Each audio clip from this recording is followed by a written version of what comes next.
How are you enjoying St. Kitts?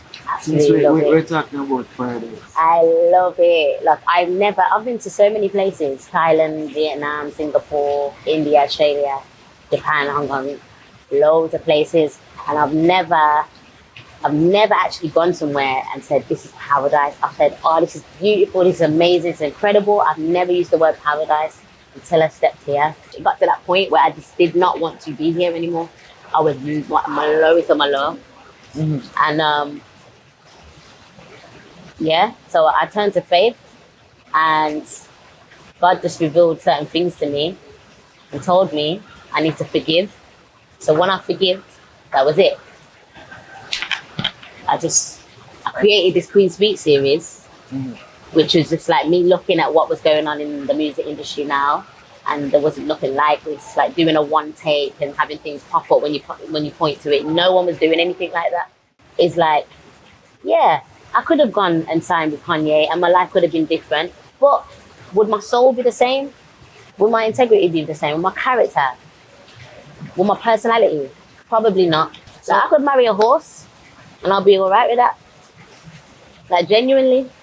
And I think I'll be okay. I think I'll be better off just marrying a horse. A horse? Yeah, a horse. Horse? A horse, man.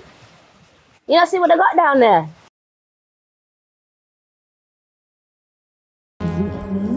I tolerate men. We live in a risky world, you know? Yeah. That's what I can say.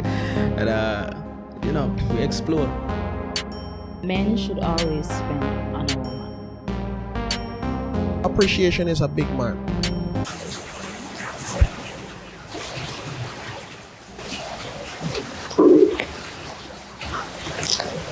Oh, it's you interviewing me.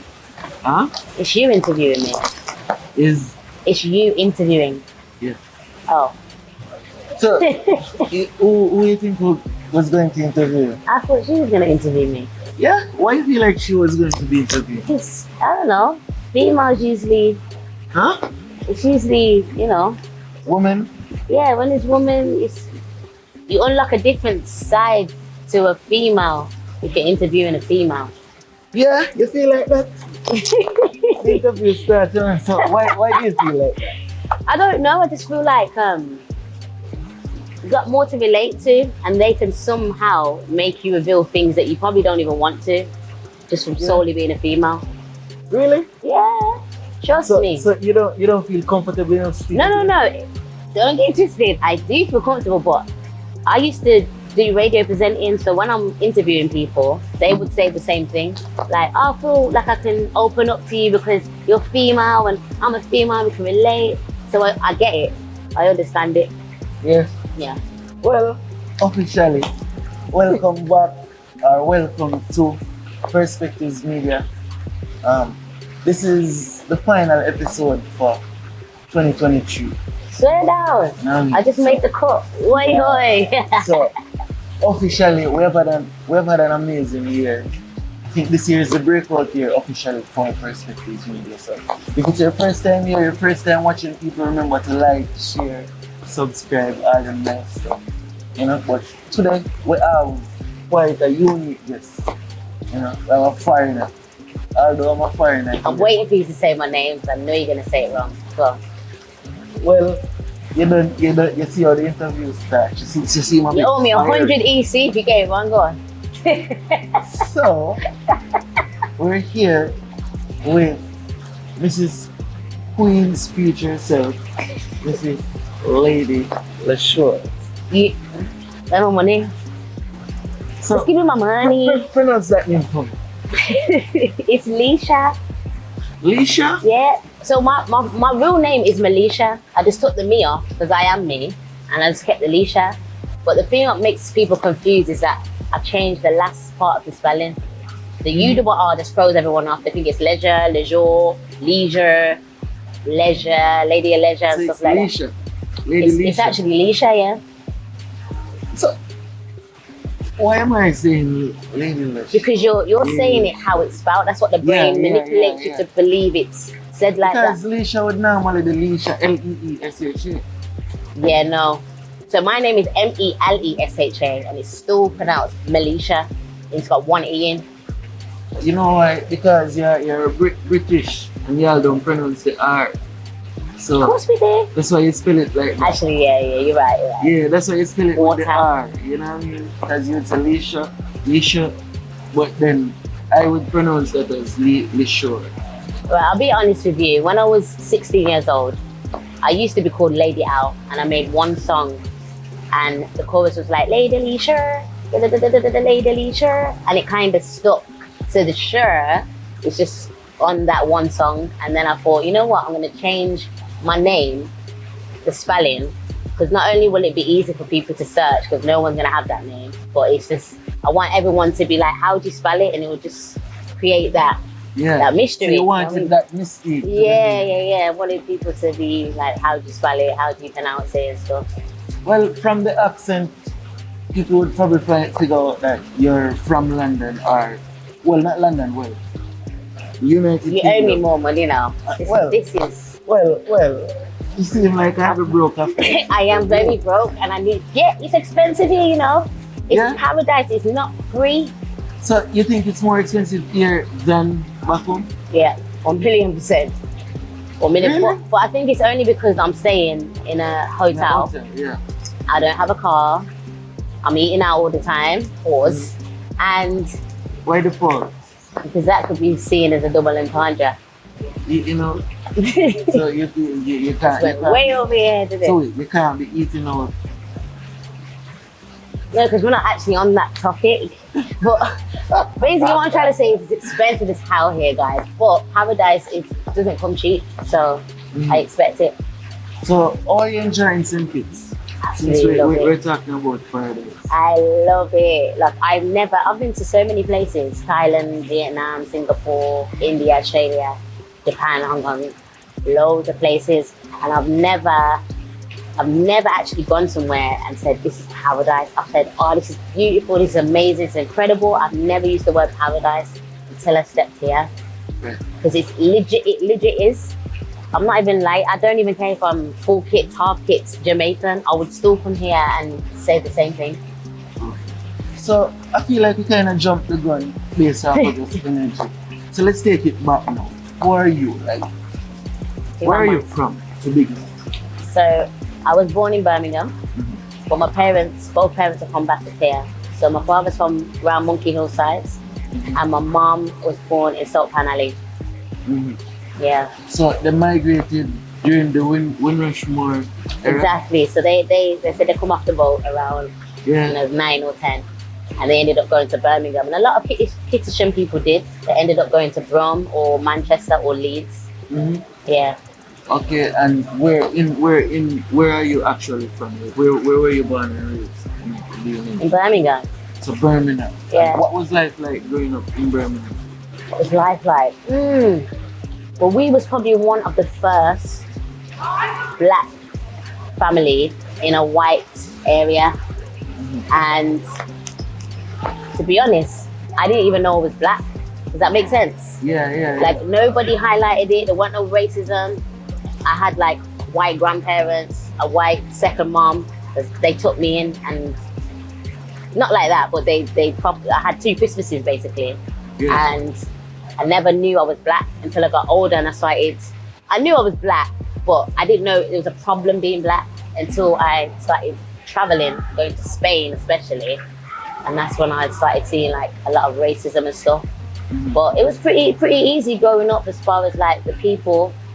And I would just be in the youth club a lot of the time, just MCing, DJing, producing, stuff like that. So you speak to your mom coming from St. Kitts. Yeah. Was there a little bit of an edge or any difference to you having that Caribbean background versus others who would have, their parents are from the UK?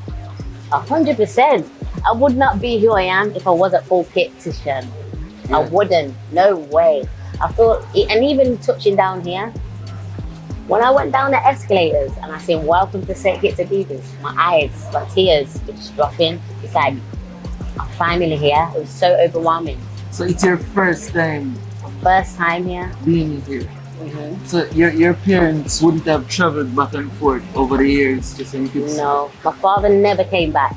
My mother came back when she was in her 50s. And is that something you ever discussed with them as to like why they never came back home? No, it's complicated, but because I ran away when I was like early 20s to go to London.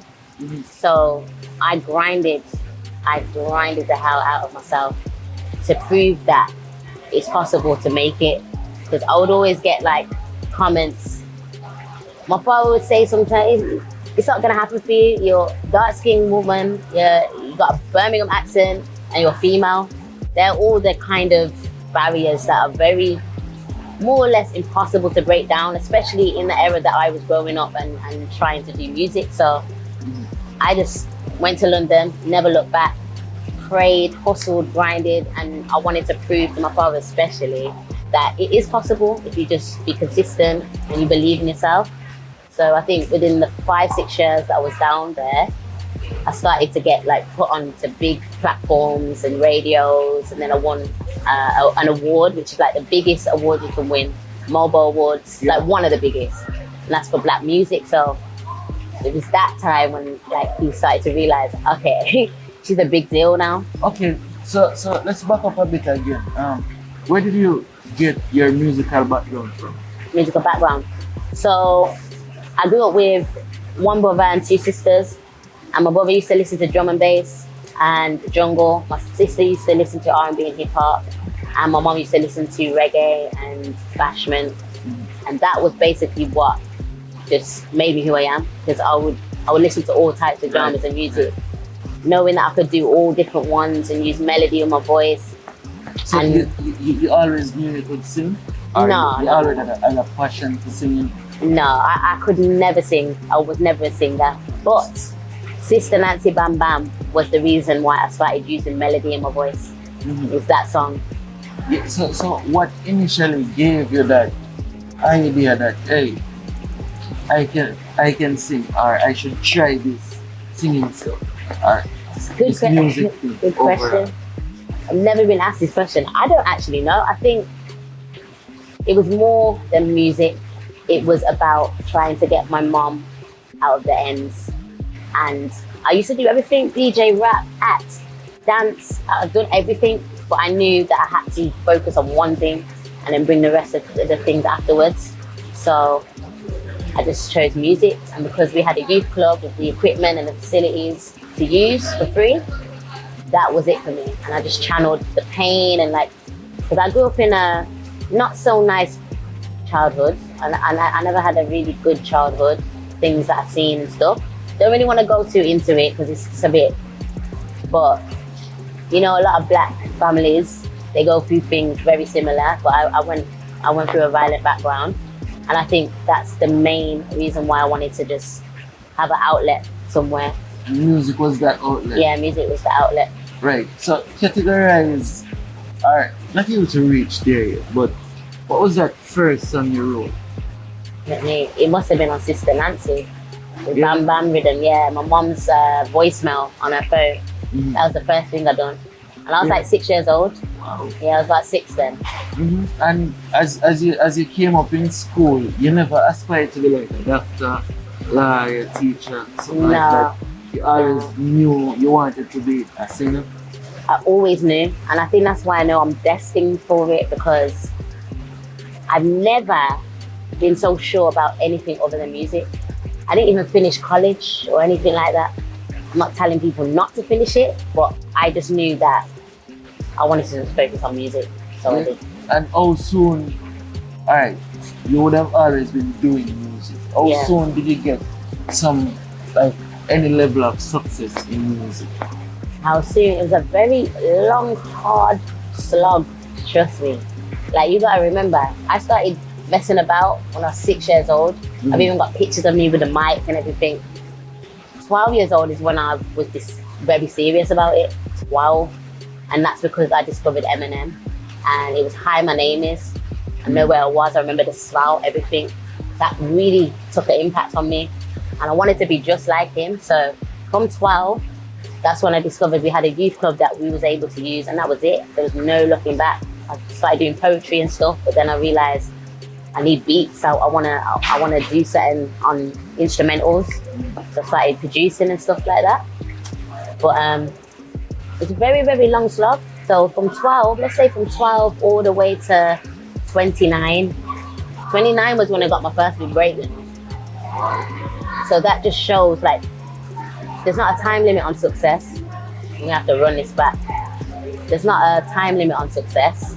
It's more so about your belief, and God is giving you tests as well to see if you're gonna fold or if you're gonna follow through. So yeah, I just carried on. And what were some of the struggles coming up on the scene? Because would you consider yourself a drill artist? Mm-mm. What would you categorize your music as? Boy, I would say more hip hop grime, because drill didn't exist when we started. It was more garage, drum and bass, jungle, and then grime was created from the media. Really, it was garage. It was called garage, and then the grime word, the term grime, was from the media, just slandering it, saying, "Oh, it's violent, it's aggressive, it's too gritty." But now they're endorsing drill, which is like 10 million times worse than how grime sounded. And people are talking about killing, but that's on every single station. You understand what I'm saying? You see what's happening now? Yeah. Like, as in, like, what is happening for the younger generation, what they're hearing. And they don't even know what they're hearing. Subconsciously, they're hearing music that is making them act a way or talk a certain way. Yeah. But we was getting banned, we was getting blocked when we was doing grime. So you feel like music have a profound influence on society? Or do you... To an extent. I wouldn't say fully, because it's just like watching movies and then someone gets shot, so you want to go out, and it's not like that. But I think as far as when you're an artist, you have a core fan base. So whatever you say can impact them, either negatively or positively. So you have to be very careful with words, and you gotta be careful what you feed your brain. So I feel like it's junk food, a lot of the stuff. If you're feeding your brain with a lot of junk food, it's gonna be very unhealthy for you. That's why I don't follow no one on Instagram. Because subconsciously, it makes you feel away when you see people have got certain things and you're not there yet. You just need to focus. You know what I mean? So, yeah. So you said you got your break at 29. What was that song at the age of 29? It was Queen's Beach. Queen's Speech. Yeah. So we reached at Queen's Speech. Yeah. Where did you get that idea from? To Um, put together this Queen's Speech series. so I took a break out. I had a terrible, terrible breakup. I'm laughing now because it was Would you like to very... speak about that breakup? Like what Hell no. Whoa, whoa. What really happened? We ain't running that back. What really happened? You know what? People that know will know in it. If you do your research deep enough, you'll know exactly what that is, what I'm talking about. But back in 2013, I was with somebody and I was trying to help them as well. Bear in mind, they got their own career, but I'm trying to help them, and I put my career on the back burner. And I thought to create something where we both can shine at the same time. Fast forward, they end up getting signed, and I was playing a management role for them as well, but they end up getting approached by someone that's much bigger than me and who's done the pop world and come back to the hip hop world. And yeah, they didn't want to know me anymore. So it was... So that kind of broke your heart. It wasn't just that though, because it's like a relationship, but then when you're intertwined, this is why I don't mix business with pleasure. When it's like that, it's very hard to balance the two, because if you're not good in the business term, how are you going to be good in the relationship term? It just didn't work out. So I got done dirty, and the same person deleted all my stuff on a bad mind thing, and I had to start again. So my Instagram, my YouTube videos of me when I was young, like showing my whole journey, everything was removed. And I know that now, that was just a sign from God, that I wasn't meant to be putting my career on the back burner and helping someone else. I need to just flourish in my own area, my own space, how I had been.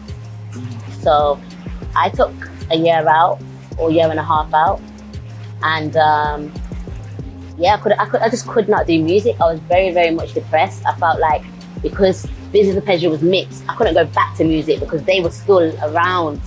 And Yeah, because your entire career would have been surrounded. Yeah, by this and it was public, so everyone knows, and then it's just like everyone's taking sides. And you felt a bit embarrassed. No, I'm not embarrassed. Not at all. I felt betrayed, and I felt like people were looking at me like I'm the angry black woman. I'm the one that must have done something, and they're like the innocent person. And I just thought, you know what? So you don't take any accountability for that situation? And Not at all. That's why I've got good karma, because I haven't. I don't like that. Hold on a minute. You don't know the story. I don't like You said you did your research. No. You ain't done enough research. No. But what I'm saying is, in every situation, like, there has to be a level of accountability being taken. Yeah, understandable. But if you're just trying to help someone because that's how your mother has raised you to be, and that person just spits in your face, where's the accountability on your half? Say, okay, for example, if you drive me somewhere every day and I don't pay you for nothing, and then one day you drive me somewhere, and this time you drive me to somewhere I'm getting you set up, where's your accountability? Okay. The only thing is, So is it's that an extreme situation like that. hell yeah, like, listen, it's so old, it's 10 years ago and people still talk about it. But my thing is, I've moved on. It's something that I've learned from, and it's also made me who I am today, as in I wouldn't be successful if that didn't happen, which is why I don't really mind now. And I actually thanks that person for putting me through that, because the pain turned into purpose and perseverance. That's what it turned into, and it had to. I had to go to church. It got to that point where I just did not want to be here anymore. I was my lowest of my low. And yeah, so I turned to faith, and God just revealed certain things to me and told me I need to forgive. So when I forgive, that was it. I created this Queen's Beat series, which was just like me looking at what was going on in the music industry now, and there wasn't nothing like this, like doing a one take and having things pop up when you point to it. No one was doing anything like that. But if you look now, 90% of the people, okay, that's a bit of exaggeration, but a lot of the newer artists that are coming out in the UK, they're all doing that.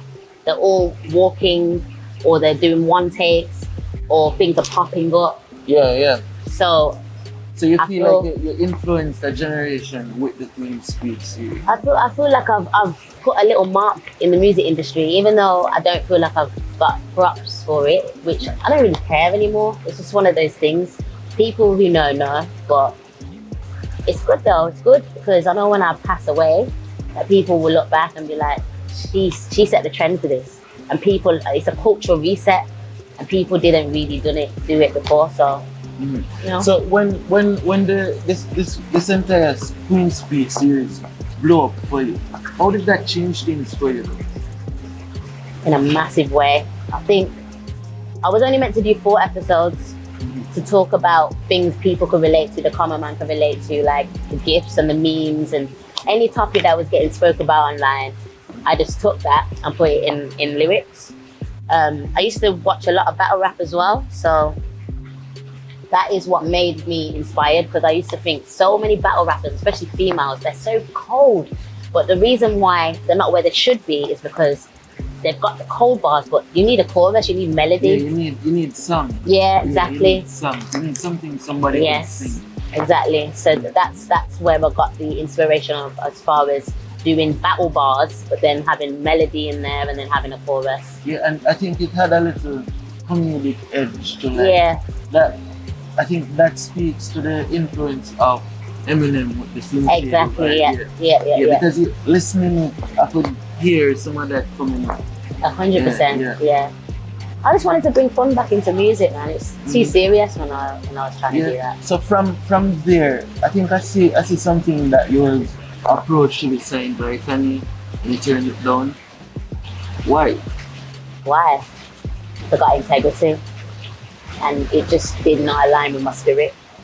what about it didn't align with this spirit? Like What what's about specific about that that didn't align with it? So you see, when these big people approach you, you have to look at what they've done for the other females in the camp. And at that time, I've always been a big fan of Tiana Taylor. Like as far as the swag, the hair, that's why I do the curly hair, because Tiana Taylor inspired me. And I felt like she wasn't getting the push that she rightfully deserved. We're very similar as far as we do so much. Yeah. We're like entrepreneurs. And I just felt very frustrated for her. And that's why like she's retired now, because she's frustrated herself. She's a Sagittarius as well, just like me. So when we love hard, when we put everything into things so hard and we don't get the same feelings reciprocated, it's just like, we'd be petty and say, all right, cool, fine then, I'm not gonna do music. So looking at what he done with her, I didn't see me fitting there, because if you hadn't done anything with her, someone that is already known in America, everyone knows about her, but she's not where she should be. So that was the biggest thing for me. Mm-hmm. And same with Timbaland. Timbaland wanted to do the same, and I looked at what he was doing with Tink, and again, the same thing. Tink wasn't getting pushed how she was meant to, and then she wasn't even allowed her music from him. So I just didn't want to get into anything messy with my heroes. I didn't want to not like the people that I grew up loving. Yeah. So I said no. Yeah. So don't you feel like you missed an opportunity then? No, not at all. Yeah. The only opportunity I've missed is meeting Lil Wayne, and that is it. That is it. Everything else is like, yeah, I could have gone and signed with Kanye and my life could have been different, but would my soul be the same? Would my integrity be the same? Would my character? Would my personality? Probably not. Probably not. But you'll never know, actually. I never know, but because I've waited out to see certain people's situations, I do now know. Mm-hmm. Because look at Tiana Taylor now. Right. She don't want to do music now. She was very emotional on a live one time, saying all she wants to do is express and do music and release an album. People are stopping her to do it. So imagine signing a contract with someone that is massive and they've already got their career to sort out, you know. Kanye is a whole artist. How is he gonna have time for me, Tiana, Pusha T, Big Sean, 2 Chainz? Remember, there's a whole good music, you know what I mean? And Big Sean, same thing. They had beef. So because when looking at that lineup, I could understand what you're saying, because when looking at that entire camp, where would you fall? Exactly, where would I fit? But what was promised to you though? Like weren't there any guarantees made to you? He wanted to get me a house, a car. Like he was just like, come to America, I can do this and this. But again, I'm very, very like, when I feel energy, that's it, I'll go by energy. And something just made me feel like this is not right. But he's not the only person that's approached me. I just don't really talk about everybody that's approached me, because I just don't think. So after the Queen's Speech series, what was next for you? What was next for me? So Queen's Speech 4 was used on an advert that played before the Super Bowl in America. So that's what really, every single artist you could think of was on my phone. It's crazy. I remember one time I was in the casino and Timbaland called my phone and I was just like, what? How do you get my number? I was so confused. And then Akon as well. But Akon, he's actually the most loveliest person. He let me stay in his house when he wasn't even there. But and I still speak to him to this day. He's probably one of the realest artists I've met. But yeah, everything just started going up, bookings. I was able to get my mum a house. That's all I ever wanted. Got my sister a car. She used to drive me all to all my shows. Like, I'm like that. I'm very petty and I'm very like, as far as, if you've done something for me back in the day, I'm gonna bless you when I can. So yeah, I've only just bought myself a house just now, but I bought my mum that like six years ago, whilst I was still grinding myself, struggling, you know what I mean? Yeah. So as it relates to Queen's Speech blowing up and it being so successful, what's the biggest stage you would say you perform? Like, biggest stage? In the heights of your success. Where is that crowd, that stage you got and that your mind got blown like? this is really me Uh, performing here? there's a few. So there was one time I supported Lil Wayne, and that was in like Texas, I think. And that was crazy. And when Nicki brought me out, because everyone has been wanting to see that, so that was huge in my own hometown. And yeah, that was very surreal. So what was it like interacting with Nicki Minaj though? Like, because great. she have a Caribbean background, you have a Caribbean background, successful females, y'all have a lot in common. So is there some advice she gave you that really you look at and you see some level of value from it? We haven't really spoke like that, like one-to-one like that. But the advice she gives me is from her just talking in interviews and not caring. Because there was a time when everyone just had to be polished. Yeah. This is why I'm being so real with you right now. Like there's certain things that I've said that I wouldn't say in a normal interview, but because I'm just tired of the music industry, I'm tired of how fake people are and how restricted people are talking, I just don't care anymore. I really don't care. But what drove you to this point though? Like Pain, trauma, PTSD, and the fact that like all this glitz and glam and everything that these artists look at, like up and coming artists look at these big artists and think, oh, I want to be there someday. Actually, you don't, because when you get there, you're gonna rethink what you actually want in life. There's a lot at stake, you know. When people say sell your soul, it's not really sign on the dotted line, selling your soul. It's losing of your soul gets taken away when things don't go your way and you're very passionate about something. It's like losing your baby. So when you get signed to a major label or something, hand over your baby, and then they're neglecting your baby, not seeing your baby, baby's wasting away now. You're gonna feel a certain type of way, and then you can't even be a creative anymore. Then mental health starts coming, then depression, then anxiety, then people are telling you, oh, you can't go there, you can't go there because you're too accessible. Then you start being antisocial. There's a lot that comes with being where everyone seems to want to be, and they don't. I feel like people don't appreciate their privacy. Like, I would love to be a normal person where I can just go anywhere and no one's gonna have their phones out and stuff. I feel like that's what I've had to sacrifice just because of my passion. You know what I mean? And I'm not complaining. I know that comes with the territory, but it's things that I had no idea about until I stepped in, you know? So it's hard. It's a hard game, man. Hard game. yeah. And speaking about the music, it seems that you have now taken a break from music because looking at your YouTube and so on, I don't see anything recent. Why that break? The break happened because my sister passed away in 2019. That was the main reason. And she left a lot of kids behind. Yeah. And they lost both parents. So Lost them to cancer. yes, the breast cancer.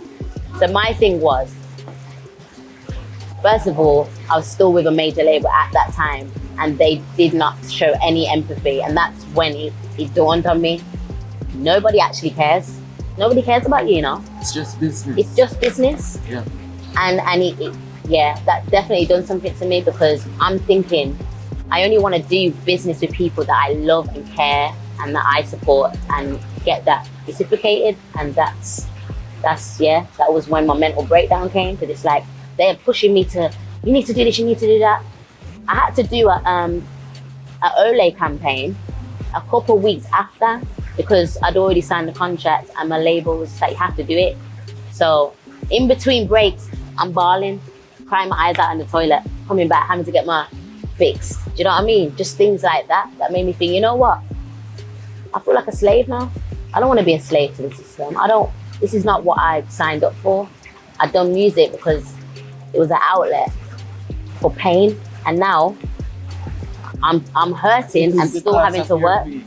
So like music was the outlet for your pain, and now it's the cause of your pain. Exactly. Right. So that's what really put me off. I could not do music. I literally could not write music. So I just said, you know what? I can keep running and running and running, how people do, but you run yourself down and your mental health and everything, and it's not cool, man. I feel like a lot of us, we need therapists, and in Black households, we never discuss this part, mental health and therapists and stuff. So I decided to just take the break myself. I just locked off my phone, nobody could find me. And I just thought, I need to take a break. I need to go back up to Birmingham and I need to be around my family. That's where I need to be, like my mom, like my sisters, you know what I mean? So yeah, and the break just ended up being longer than expected. And then COVID happened, so. Yeah. So speak to me a little bit about COVID, because I think England was one of those places with some of the most ridiculous restrictions during COVID. Oh yeah. So what was COVID lockdowns like for you? You just couldn't come out your house. Toilet paper, couldn't get toilet paper because everyone's just buying all the toilet paper up. All the shelves were empty. You just couldn't come out. Like, and it was confusing. I don't want to get too political, but let me just not go there. But certain things were said in the media where you're not allowed to go out, but you can still visit certain people. And so everyone was getting very confused with what was getting given to us. Mm-hmm. And then, you know, the jab, and I didn't get it. Mm-hmm. I didn't get it. I didn't want to conform. I felt like there was something, again, my energy was telling me something's not right here. So I didn't do it, I didn't get it. And now all of a sudden you don't need it. Now everyone can still go and fly everywhere they want. So I don't know. But it wasn't a good time for everyone, because, you know, people love to go gym and stuff to release and help their mental health, and then now that's all cut off. Well, and during COVID, I think you found some level of inspiration to do music with the quarantine speech. Like, what made you get, like, what got you back to that point where you released that, or you came up with the quarantine speech? I think it was because there was just nothing to do, and I was just in my house, and a lot of artists were panicking, not just me, but it's just like, how am I going to pay the bills now? Like, we can't go abroad, we can't do shows, we can't do anything. So what can I do from my house? And I had a setup already. I just didn't really know how to work it. So I just went on YouTube. About 17 hours it took for me to understand how to use Logic. And then I just started recording myself. I hit up my producer. So I only work with a few producers, Show and Prove. And I just said, listen, we should do like a quarantine EP or something. Oh, because I co-produce, so I'll just send all the beatbox melodies and everything over, send it over to him, he'll run it back with the beat. And I was recording myself, send that back to him, he'll mix and master it. And that's how we done it. So not only was it a great experience for me, because I've never done anything like that, but it's a part of history now. Like, there's certain schools in England that refer to quarantine speech. They'll show the kids quarantine speech. And I know that's what it's going to be like in the next 20, 30 years, how we had Ebola and the Spanish flu and all that. They'll be like, oh, this is what happened like in 2000 and something. Yeah. Like, look at this quarantine speech, it breaks it down exactly. And I love adding to history and creating something from a legacy. So yeah, it was good. Right. So now getting reintegrated back, like society getting back to a sense of normalcy. Yeah. Why didn't you continue to release music? Well, I'll tell you why. Because the quarantine speech is what opened me up to the TV world, which is, it's very ironic because I just thought, oh, music's done for me now. But I was going out my mind. I was thinking I can't do anything. So I created that. I knew people wanted another speech from me. So I thought I would do a quarantine one where everybody can relate around the world. It's done great. Fun fact, actually, I was asking people to give me like little things, like voice notes of what's happening in their area. And I had no idea that I'd asked Byron Messiah. Like, I had no idea. And he hit me up one time. This was before he'd done his big song, but he's on the EP, and I had no idea. I was listening to it the other day, and I was like, oh my gosh, like, we were really talking before. It's crazy.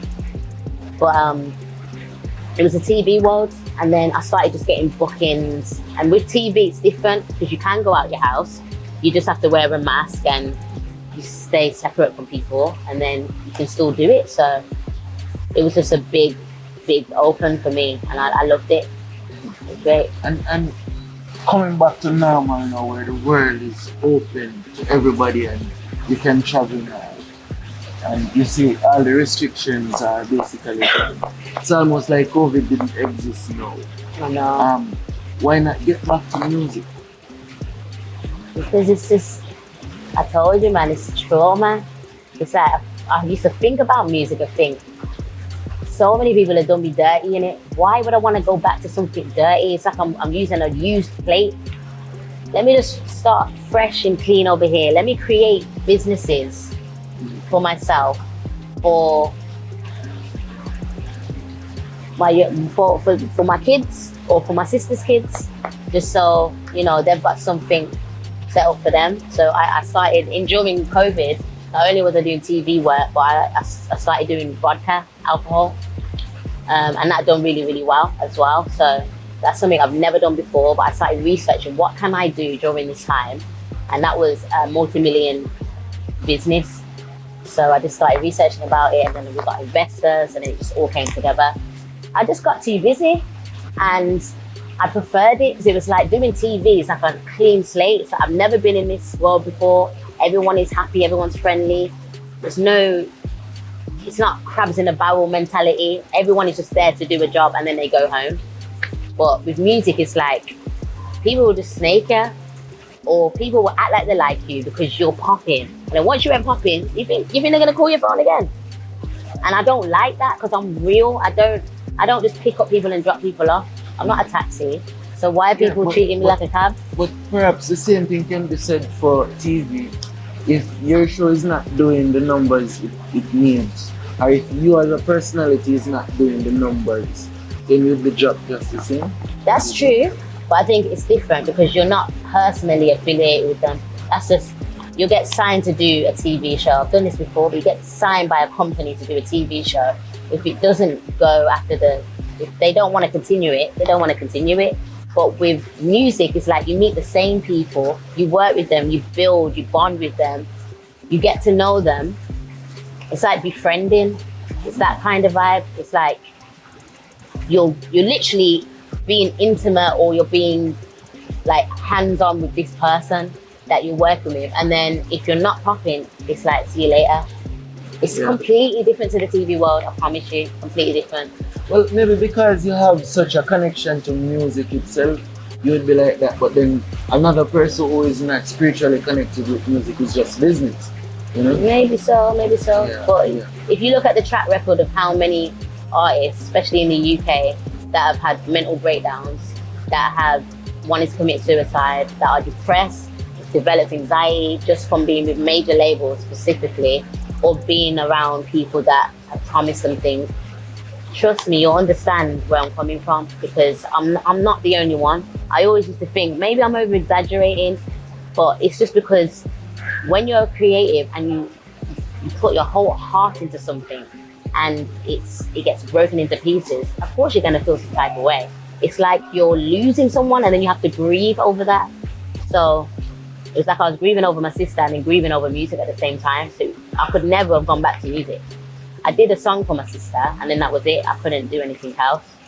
I think the first song that got me out my writer's block is when Nikki reached out and she was like, do you want to get on this song?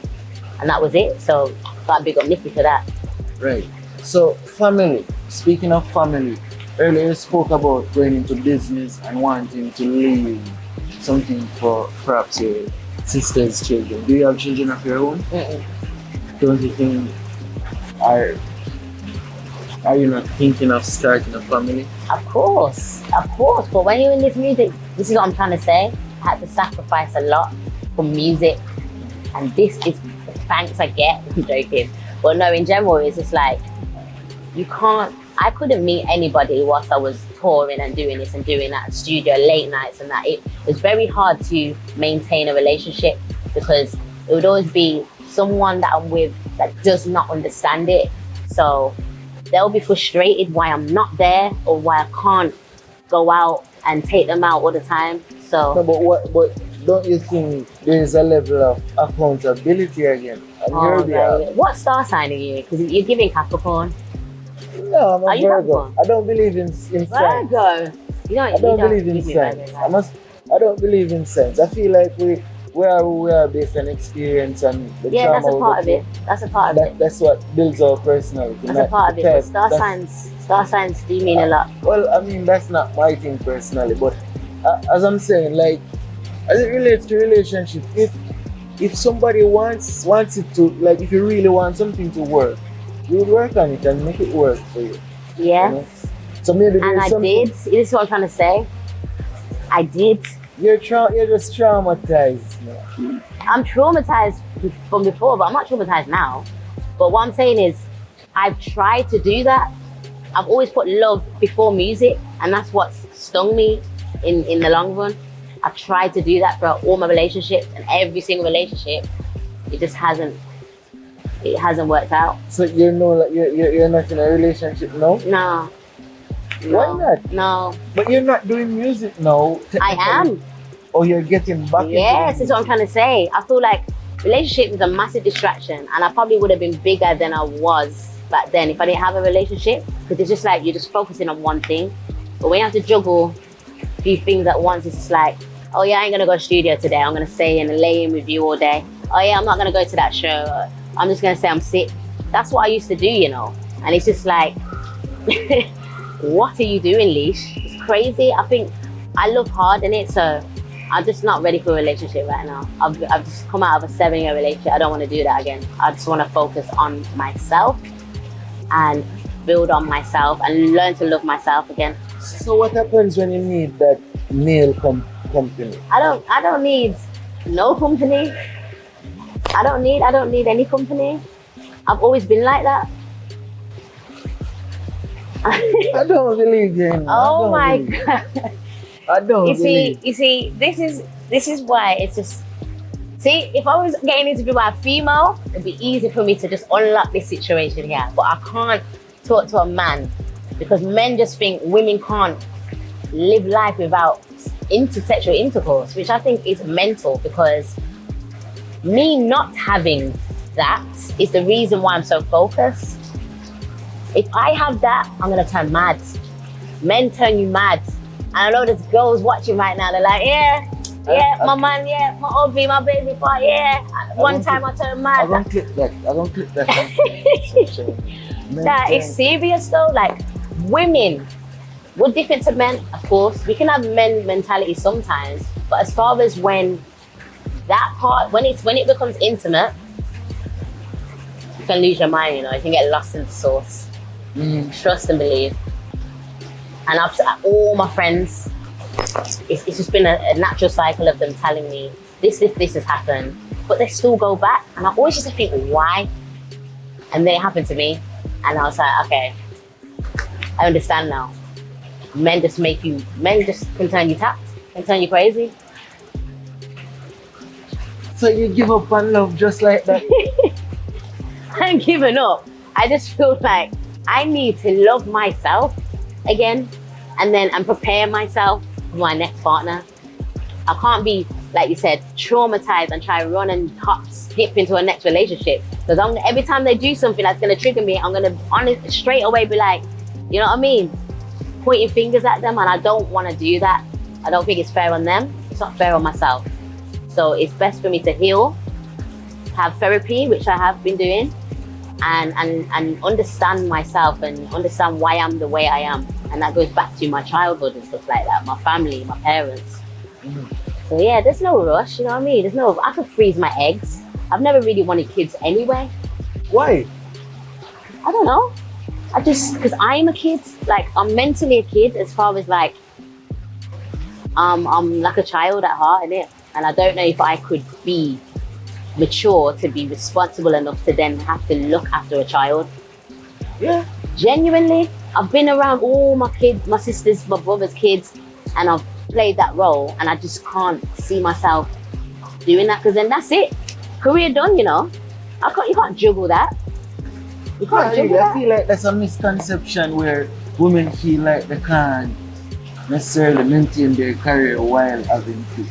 If you have the right partner and the right situation, then I feel like you can balance it. You have to remember, we carry the child, you know. We carry the child, But so you gotta remember we have emotions. We can get aggressive, and And all these things can just come out, and we don't really want it to come out. So think about that. Think about and as a woman, you have to be relaxed. You can't be stressing, because that will take its toll on the baby. Imagine touring and you're pregnant. Imagine having to go onto planes and stuff like that. That's not good. That's not good. I know some people do it in America, like some female rappers do it, but personally, if I have a child, I'm gonna dedicate my all to that child. I'm gonna take a break and make sure that everything is good for my child.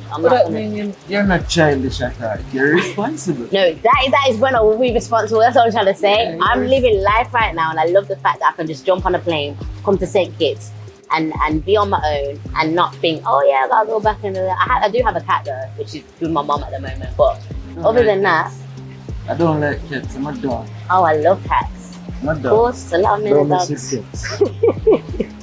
Yeah, I'm a dog. I don't like cats. Man. But yeah, Cat move too quickly. you think so? Yeah, I rather the dog who gonna do it in front of your face. But my cat's like a dog, I got a Bengal. Cat coming like I think cats are like women, and dogs are like men. Like men are more loyal. Like a cat to just Men are more disappear. loyal. Yeah. Are you hearing yourself right now? Yeah, of This course. is ridiculous. Like, Look, she's even like, nah. Yeah. Alright. Let me show you a case some fun.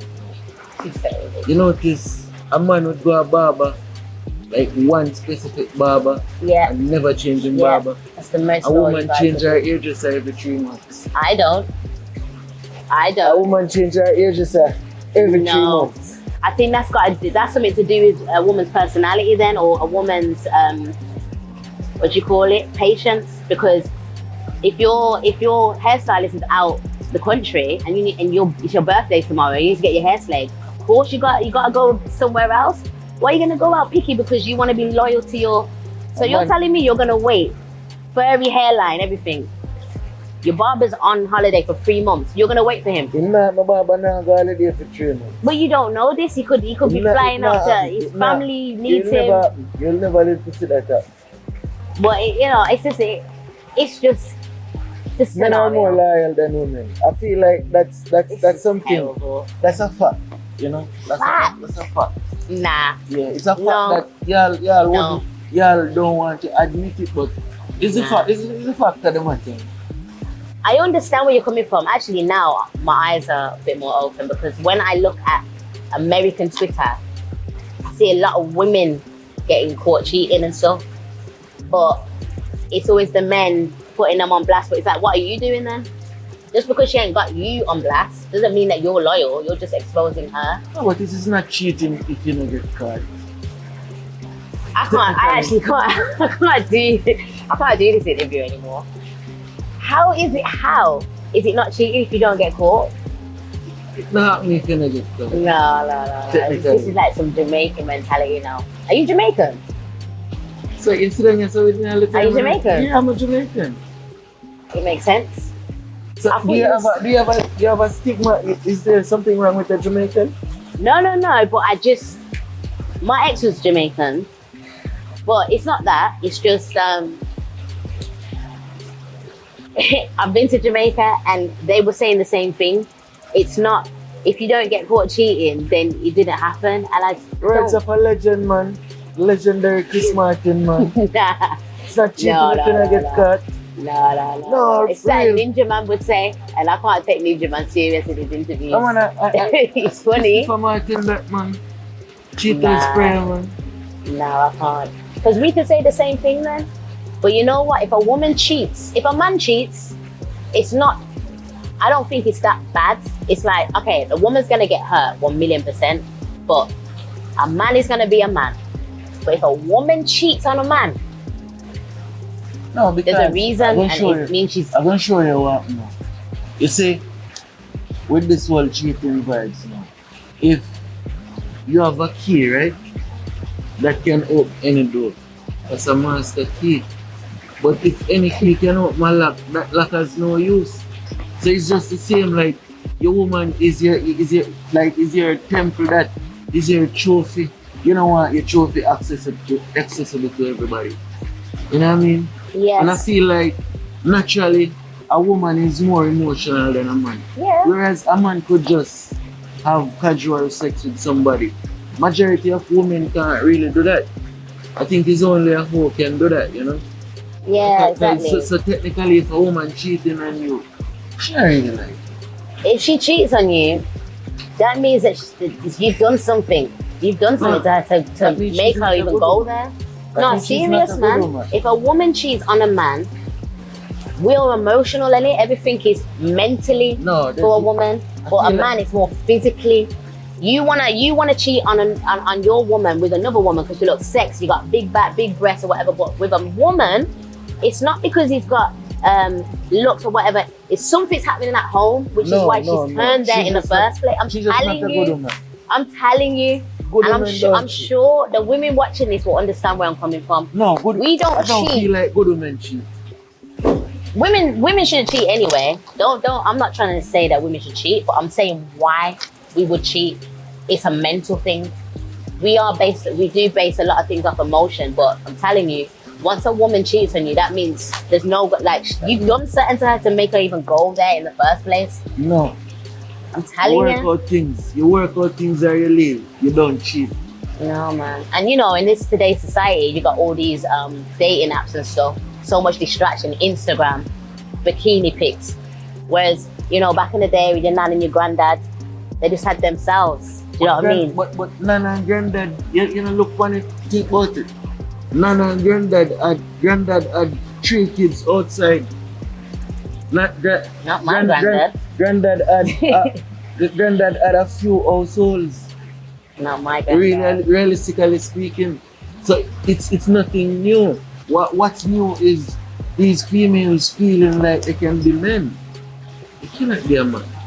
You're So a woman. do you think that when a female cheats, she's trying to have a man role? Yeah, she try equal up the thing. She Oh. try get her lick back. But technically, Sometimes, yeah, no, you're right. Some girls do that, yeah, but that means that they are. But she lose still. Like Exactly. Technically, she lose. Yeah. I feel her I body do again. agree. You know what I mean? Yeah, I agree. She has an extra Yeah. body on herself, and you're doing it out of spite of someone that probably don't even care that much.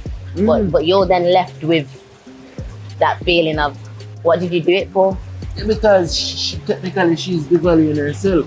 I mean, cheating on all levels is not supposed to be acceptable, but it's more acceptable for a man to cheat. I don't agree. Technically, it's not cheating if you don't get caught. No, I don't agree. Because if that's the case, that should work on both sides. If a woman wants to cheat and she don't get caught, that means that, No. you know, it didn't Because- happen. No. We're not gonna work with them. There's certain double standard, you know. Remember, majority of construction workers are men. There's certain things a woman gonna do.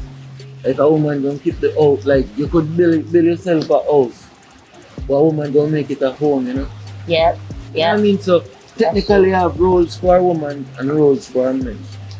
Speaking of the relationship vibes, too, I saw you on a little video, a little YouTube short. I think you're a pansexual. What does that mean? I'm not a pansexual. I'm just pansexual. What does that mean? It just means I'm attracted to energies. You see, when I say I'm heavy with the spiritual side of life, I'm heavy with energy.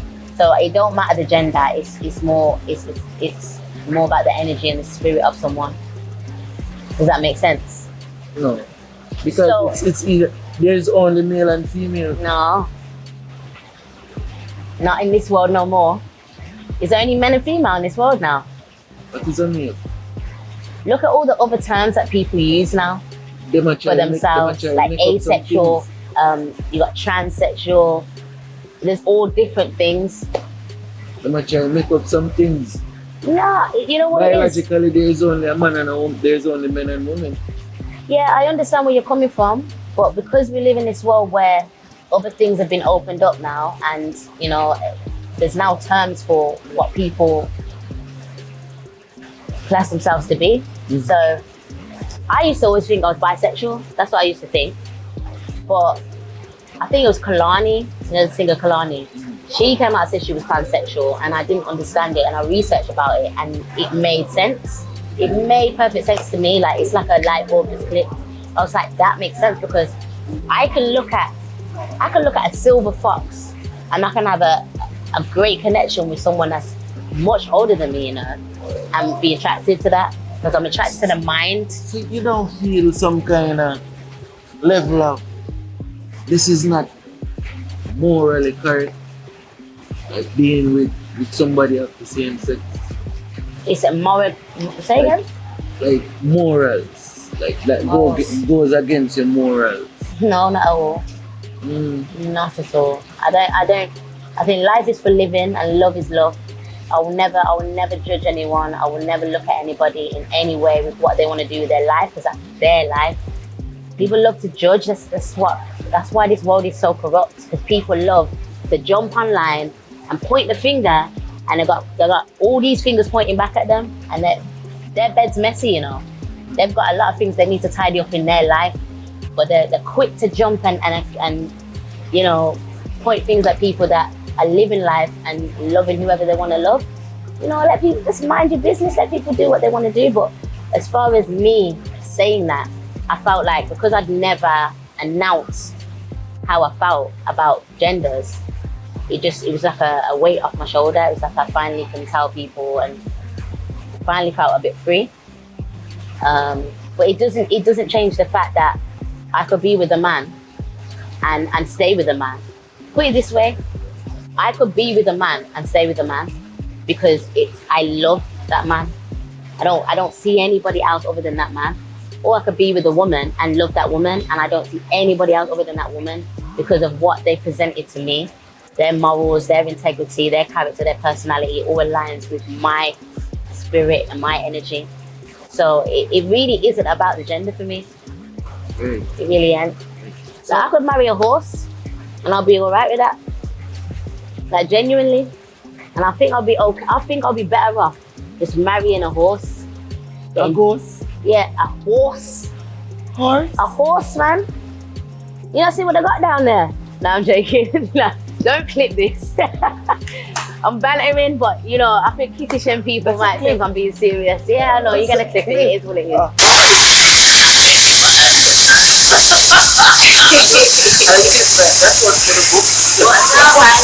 trying to break down. It's not about gender, it's about the energy in the person. That's what is really attractive to me. Don't get my look. Some of my track record of exes, you'd be like, okay, I know where you're going now. I wouldn't say they're okay because I don't go for looks. And I'm not going for looks. You know why you don't have the time to do that? We clashed so many times during the interview. You said things that just don't sit right with me and I'm very, very much. You said that if you don't cheat, if you cheat and you don't get caught, it wouldn't happen. It's like, that's a red flag, Sammy. You're out here cheating. Let me show you.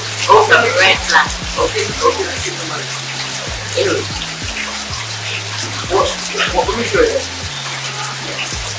In the course of July, right? You can't prove something if you don't have some kind of evidence to fill that space. Word of mouth or hearsay can't do it in the course of July. Technically, if you never get caught, you don't cheat. That's such a great way to put it. I love that for you. But drop twist this. I'm going in your phone and I'm seeing things now. Where are you before? Because because my spirit is telling me you've got something in your phone that I need to see. Because you're acting funny. Look, your phone's face down right now, ass up. Yes. Face down, ass up, you know. Why? What you say no? Nah, the thing is there on the phone and you're trying to touch me. I'm not answering any question. The phone that you actually touch me. See, you're being terrible person. The phone very No, you are. No, I'm just. technically the phone right here. You are Ninja Man spirit. You gotta be at this point because it's not making Believe sense. no man. It's not making sense. Believe man. For real. What you're doing in the phone, I feel like people have their personal spaces. Yeah, 100%. I And don't the phone is believe. what? I don't believe going through people's phones. I've had many relationships and I've never gone through anyone's phone other than one person, because I was going to marry that person and I felt something was not right. The person hurt you, you know? At the phone. No, they did wrong. You should have just fling with the phone and go married. No. It wasn't meant to be. The phone, the it problem. wasn't meant to be. You got to remember, certain things that we get given, certain signs we get given is from God Himself, you know. It's not just random why we get gut feelings, gut instincts, or why you might sit next to someone and you don't feel like you feel a horrid presence. That's because that is a beautiful thing that God gave us, to be able to know right from wrong, to be able to know who we should be around, who we shouldn't be, and who we should be dating and spending the rest of our life with. Because baby fathers, they're for life, you know. So you gotta be careful who you have children with, because you can't just be like when you fall out. I have a son, I heard that. Yeah. Believe. I'm a son. Yeah. Yeah, I have a son. This. I think this should be. You need to invite me back on for a next podcast, because this alone, like. You like it? Yeah. You love England the vibe. will go mad for this alone, because. Love the vibe. I might move to my England soon. You ain't moving to England. Yeah. Now you if say I it. see you get married.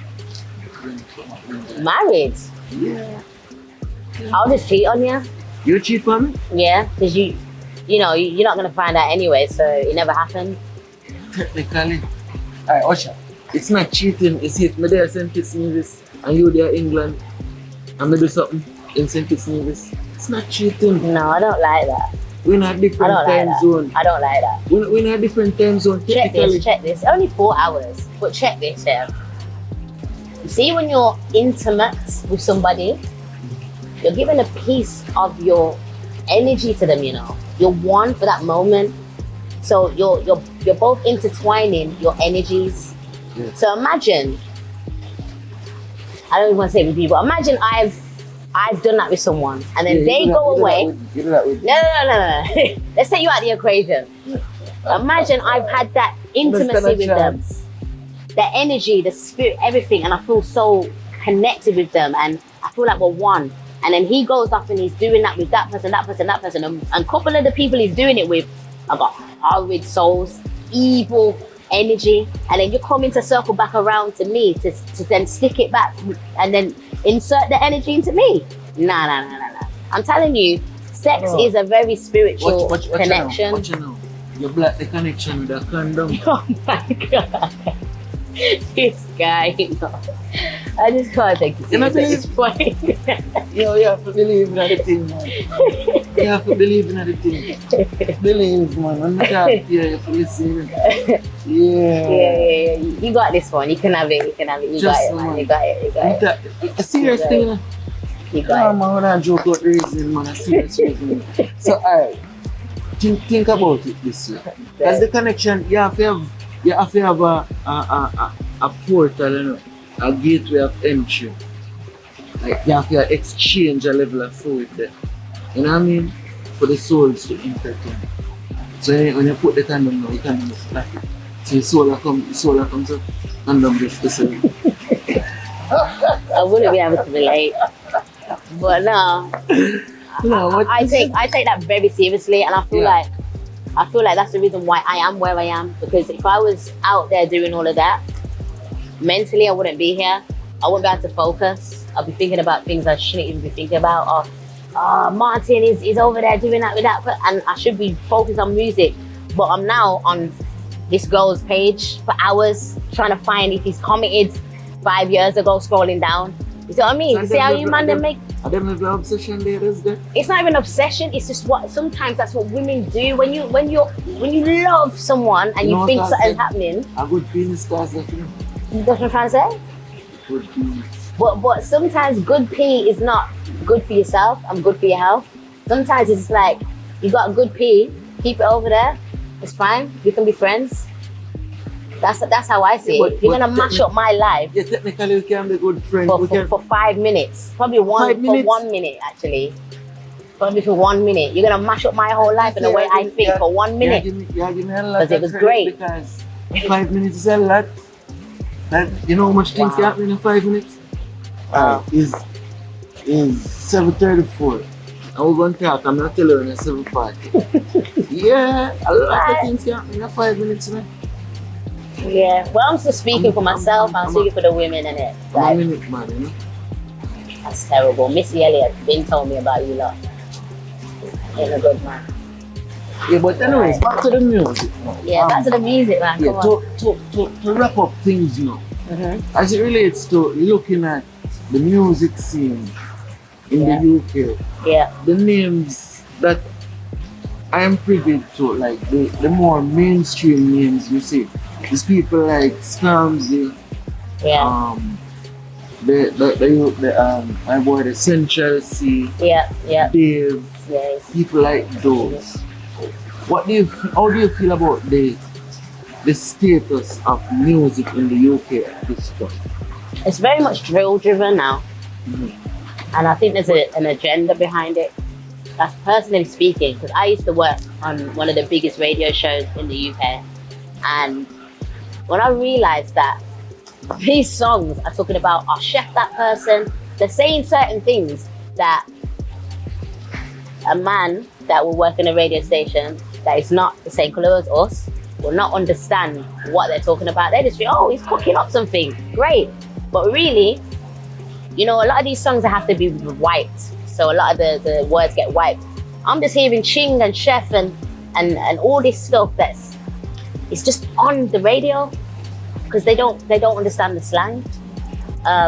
It's like back in the day when them used to play Boom Bye Bye until them go find out what Boom Bye Bye. Exactly that. And even we can even go back to I'm a Barbie girl, all that stuff. People didn't know that was about sex. There's a lot of Lady Gaga Poker Face that was about her having intimate relations with a man, but it's really she's closing her eyes think about a woman. I've saw all the background things. Rihanna, Shut Up and Drive, obviously she talked about, but there's ways how you can talk about it without talking about it. But with a lot of the drill nowadays, they're just talking about it and they're getting away with it. And I'm very, very conscious with what I say. That's why I don't talk about violence in my lyrics. I don't swear in my lyrics because I want kids to be able to listen to me. I want parents to be able to direct their kids to listen to me and not feel a way that they're playing me. Because there's not many people that don't swear, and I've always wanted to be different from everyone else.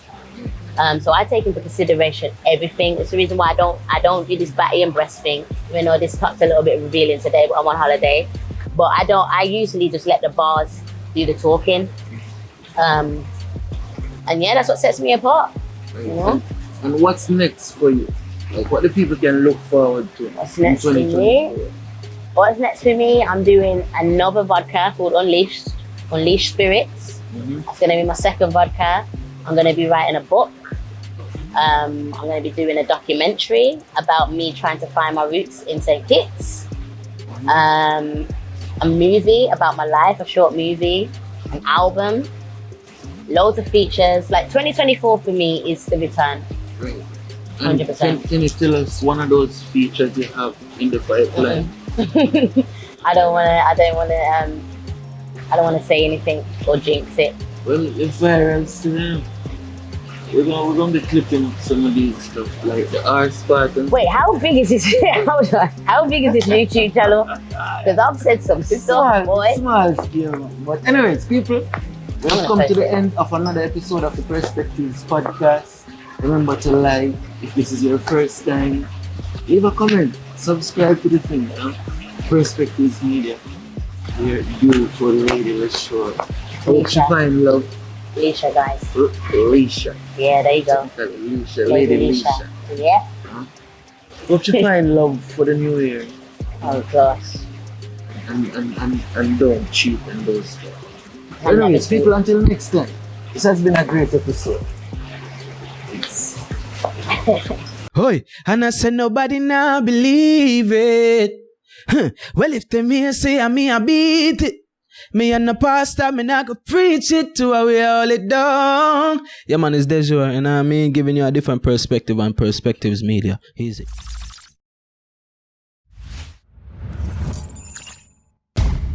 Perspectives Media.